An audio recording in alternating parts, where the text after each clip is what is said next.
everyone. Brainerd Carey here.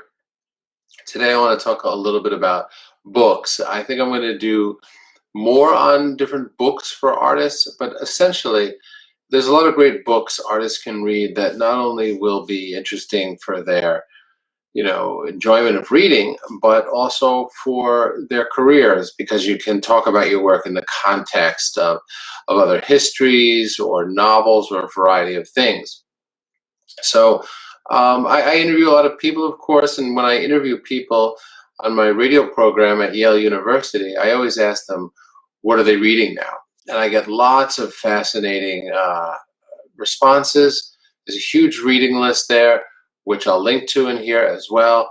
But today I just want to talk a little bit about the book Leonardo da Vinci by Walter Isaacson.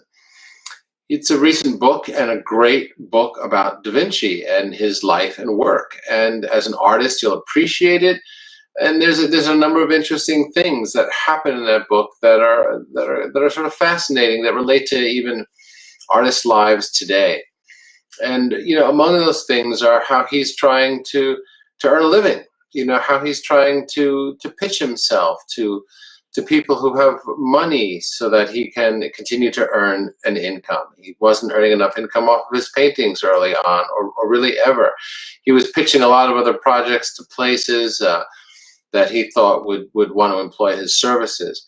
But more than that, it's also a fascinating look into his mind, what he did with his notebooks. He wanted to write several books in his lifetime. Those books never came together. That's why he has these extensive notes that are just gorgeous and fascinating. And he researched so many different subjects and had such a boundless curiosity that it's exciting to read. You learn a lot from it, and also it's an inspiring way of being an artist, right? Just being curious and tapping into more things. Nowadays, as opposed to when he was living in the Renaissance, collaborations among scientists are much more commonplace for artists. So you see this a lot happening, something that would have benefited him greatly at the time.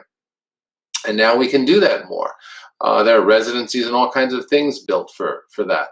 So today's talk, and I'm going to put a link in here to the reading list that others have contributed to, so you can contribute to it as well, or just look at the books on the reading list. But in general, I want to encourage the reading of a book like Da Vinci, and I'll talk about others. I'm going to also get into some art theory books.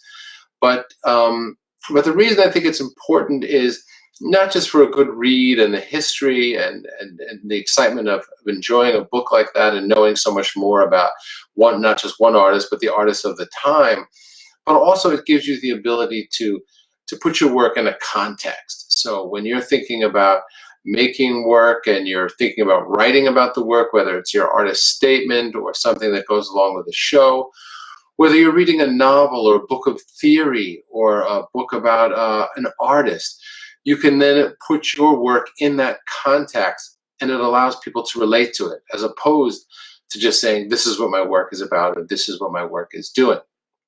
So please take a look at the list, the link to the reading list below.